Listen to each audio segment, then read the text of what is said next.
মাসে জামাই আদর করে লো, জামাই আদর করে। ভিউয়ার্স আসসালামু আলাইকুম। আজকে গেলাম হলো আমাদের বাড়ির পাশে একটি ছোট ভাইয়ের গায়ে হলুদে। আসলে আমাদের বিয়ার ফুল ফুটে না, ছোট ভাইয়ের বিয়ার ফুল ফুটে গেছে। এটা নিয়ে আমি খুবই হতাশ, এবং আরও লোক ছিল আমার সিনিয়র পার্সন, এবং এই নবীন আছে আমার সাথে, এবং সাগর আছে। তারপরে তহিদুলের বিয়ার ফুল ফুটে না।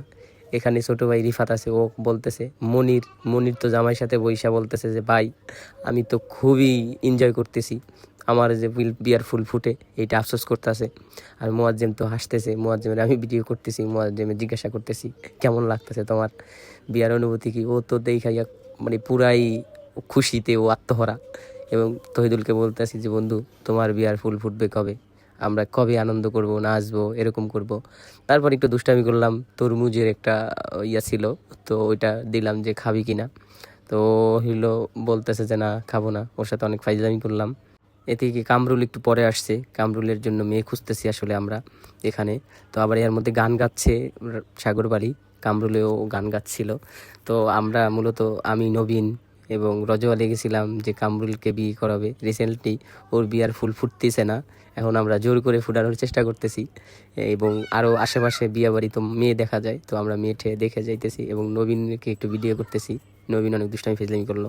তো এদিকে ঘুরে টুরে দেখলাম যে মেয়েগুলা কীরকম আছে। তো দেখলাম যে আসলে কোনো তেমন একটা মেয়ে নাই।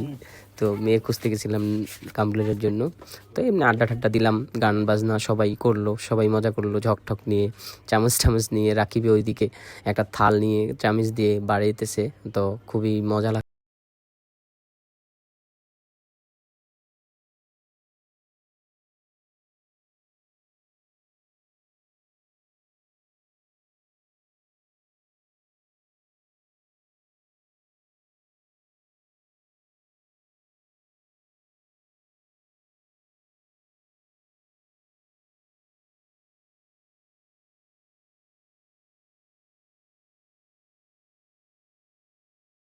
লিমন বন্ধু নাচ শেষে ও বকশিস চাইতেছে যে আমাকে বকশিস দেন। ও বকশিস দিবে বলছে যে পরে, ও বলতেছে না আমাকে 1,000 টাকা বকশিস দিতে হবে। ও আসলে খুবই দুর্দান্ত নাচে।